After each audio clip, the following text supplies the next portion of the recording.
Hello you lovely lot, and welcome to Cowland on Cars, the channel that unearths amazing things left in garages. No, that's the Late Break Show, isn't it? But this is a little bit of a hat tip to my friend Johnny Smith today, because today I have the trailer on the back and I'm heading over to a secret location in Birmingham where I've got something that I've heard about and I've seen, but I can't quite believe.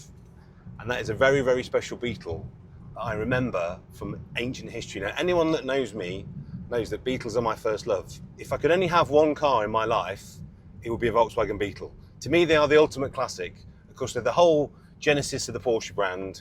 I think they look absolutely fabulous, and you can do so many things with them. But this particular Beetle is very, very special indeed, because it's a proper little time warp. It's a car that was built in period in the 80s as a demonstrator and project car. So it was a project car for Safer Motoring magazine, and it was a demonstrator for Kamei, the ultra cool German styling and screw on and stick on bits. And again, anyone who knows me knows that I'm an absolute sucker for any body styling, any stick on accessories or bits that make cars better. I love to have. So this car is everything I love. It's a Volkswagen Beetle with accessories on that was done in period, has survived unscathed totally, and now thanks to the lovely generosity of the original owner's daughter, Gemma, she's very kindly agreed that I can buy it. So I'm on my way to pick it up. But this one isn't just a Beetle, this is a GT Beetle, and in air-cooled Volkswagen circles, they're very special. Built in 1974 to celebrate 300,000 Volkswagens landing in the UK, they were £19 more than the standard 1300, but came with a 1600, disc brakes, padded dashboard, and in three absolutely fantastic colours. They also had cloth seats, a sportier gear shift and gear change, and a centre tunnel with GT wheels and some specific badging that makes them incredibly desirable today. And they are one of the most coveted late modelled air-cooled cars.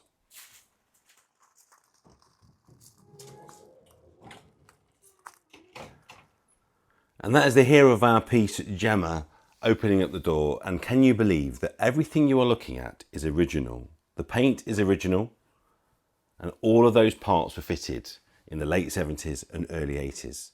It's a proper time warp. It's like we've gone back to the pages of the magazine in 1980s.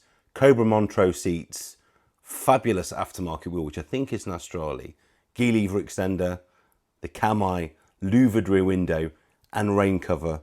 And there is the 1600 engine, which I hope any minute now will burst into life. It couldn't be more perfect. And with IAM badges on the front, you know that it's been driven properly by Gemma's dad. I find this car fascinating because this is just before the advent of what really became popular in the UK, which is Cal look, where cars became simpler and purer and cleaner. This was still the period in the UK where everybody wanted to make them look better with add-ons. More was more, not less is more. So let's move it outside and see if we can get it started. And also let's have a proper look at the driver's side, which I've not yet seen.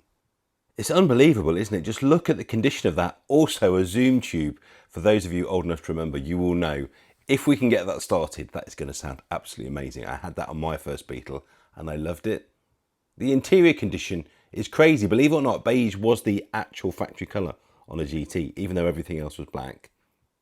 The elephant's foot rear lights. But just look at the complete lack of rust on original paint. We've even found the last time it was serviced before it was tucked away 12 years ago. The grand total of £76.10p. So let's see if we can get it started. Now, I don't have a huge amount of time on this collection day, but I have bought a bit of fuel, an empty can, and a siphon pump so we can get any vestiges of old fuel out. It doesn't seem to have much or any in it, but I'd rather find out the easy way, because that's going to be at least 12-year-old fuel in there. So we get the siphon pump in. In the old days, we'd just do that by hand, wouldn't we? We stick a hose pipe in there and suck it out, but I'm well over 50 now. I don't want to really taste 12-year-old fuel. Now, a little pump, tiny bit came out, not a huge amount. So I think we're safe to get our new 20 litres of fuel in, E5 of course. I've also added a little bit of ether guard into this fuel as well, because I'm not sure if this isn't the original engine. Everything points to the fact this is still on an incredibly well-maintained factory engine. So there'll be no unleaded heads here. This is still running on an engine that would like to have 4-star petrol in. So I better do my best modern impression. Oil checked, it's turned over, plugs checked. It's time for the moment of truth. Will it take a gentle start? Checked it's got some oil, checked that last time. Question is, we have ignition. Place your bets now. I reckon a few goes and it'll fire. Oh, starter motor's stuck. You need to hit it with a hammer.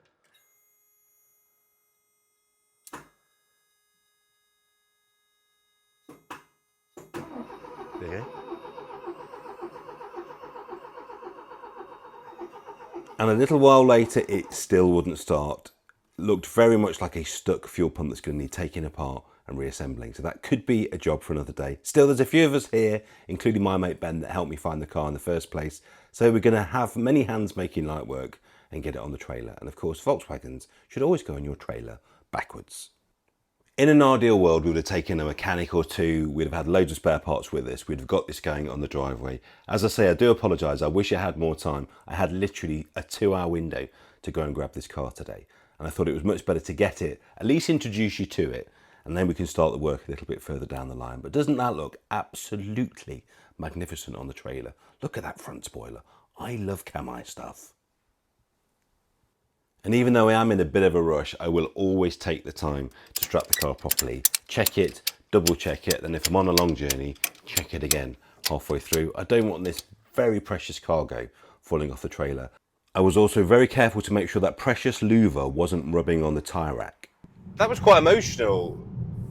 You always feel incredibly honoured if somebody trusts you to own a piece of their family's history. If you're ever lucky enough to buy a car that's obviously clearly meant so much to a family, and it's been a huge part of their lives, you do feel incredibly honoured because you're part of the next chapter of that car. And I could see it was a bit of a wrench for Gemma to let that car go. And obviously now the onus is on me, almost the tiny bit of pressure to make sure that I do the right thing by this car. So I'm going to take it back, I'm going to check it over, we'll have a look around it properly together. I never like to do that. I had a look at the car obviously before I agreed to buy it, and I could see that it was a lovely motor. But I didn't want to spend too long, particularly today, because I could see that that could be overstaying my welcome. But let's get it back to base and see what we've got. I can already tell you it's great. Right, I'm back home now after a very rainy trip back. You can see how much the rain has washed all the dust off, so that saved me a job.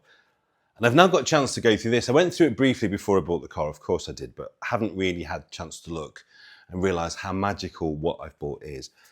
Now, I'm very sad. When I was a young lad, I used to get all the Volkswagen magazines. I got Safer Motoring. When it came out, eventually got Custom Car and then Volksworld. I used to get Hot VWs imported from America. But Safer Motoring, which later became VW Motoring, was the Bible. This was pretty much all that was available in the late 70s, early 80s. And I actually remember this issue. That's how really sad I am.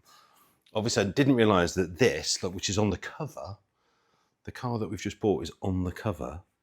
But even better, look, it's on the back as well. So this is the thing. And there's an amazing story because Gemma's dad was a bit of a senior, big noise at Longbridge. And obviously his passion was Volkswagens, which probably wouldn't be the most politically correct thing to have done.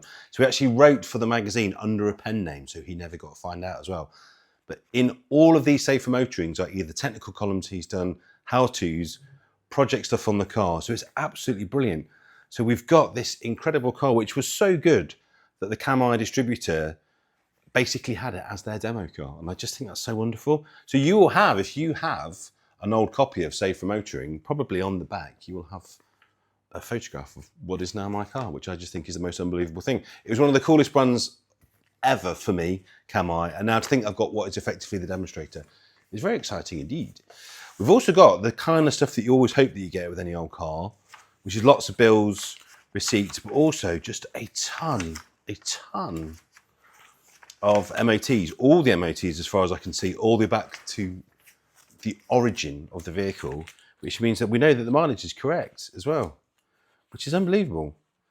So everything is better than I could have hoped. I just really can't believe that. I'm going to now sit through these and learn a little bit more about my purchase. Also, look, have a look at this. This is a photo of the car in period on Wolf Race slots. Now, I don't know about you, but I think that looks absolutely fantastic. I am really thinking we might have to find a set of Wolf Race slots. If you do have a really nice set or a set that could be made into a really nice set, let me know. I think we might have to rewind it back to that exact look. It looks so good, doesn't it? So of its time. So anyway, thank you so much for watching. Do like and subscribe and ring that bell, where of course next time when I have a bit more time, I will be properly getting the car running, number one, and secondly, we'll go through it, find out exactly what we've got, and involving some talented people to help us to do that. But thanks again. See you next time.